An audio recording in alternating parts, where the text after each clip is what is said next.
England overhyped as always, Shaq?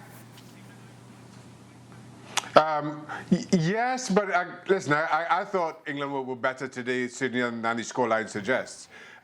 Keeping in mind that, how could they be better when they didn't have a real shot, Shaq? The one shot came from Harry Kane in the first half, and that was it. How can you have all that ball but not test Courtois in the second half? Yeah. You can't say that they were better than it suggests.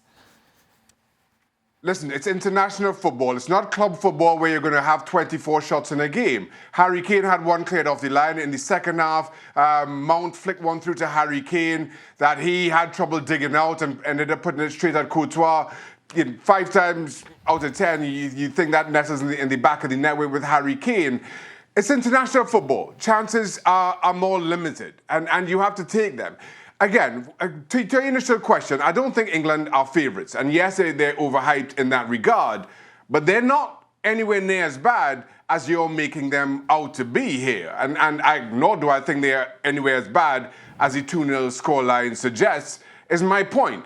With Rashford and Sterling, it gives them a different look if they want to play on the counter-attack. And I think the emergence of Grealish, again, gives them something that they hadn't had before. Looking at Belgium's prospects, Gab, how would you rate their performance going forward, looking ahead to the summer? I was really impressed with Belgium. I agree with what Ali said, and I think this kind of shows the evolution of Belgium under Roberto Martinez. And this was a team that we'd seen them in the past. They played good football, they played open football, and so on. But there are certain games when you get on a lead and you're better off just kind of slowing the game down and picking your spots and looking to hit on the counter.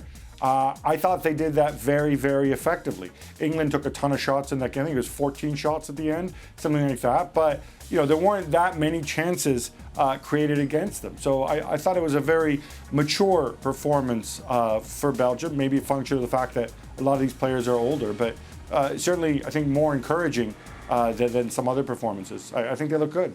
Just confirm it was Lukaku who was playing up front as opposed to what the graphic was suggesting there. Frank, overall, where do you put Belgium in regards to context? We mentioned Portugal and France. Well, still for me, comparing to that game, and it's only one game, and we are still far away from the tournament, the European Championship 2020, even if it's going to be in 21. I still have to drop from one level. Technically, also the way that you want, when you have the ball, what you do with the ball. They have one fantastic player, is De Bruyne, and it seems to be that they're quite dependent, even if Hazard is not there, they're very dependent on the De Bruyne orders, let's say. But they are absolutely a good team, for sure. Shaka said we are talking about England being bad. We don't say they're bad.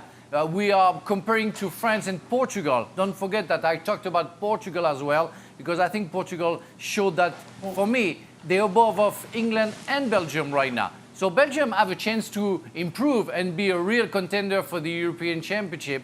But when we saw how much Portugal and France can raise their level, I can't say right now that Belgium and England are the contender. It's impossible for me. Thanks so much for watching ESPN on YouTube. And for more sports highlights and analysis, be sure to download the ESPN app. And for premium content and live streaming, subscribe to ESPN+.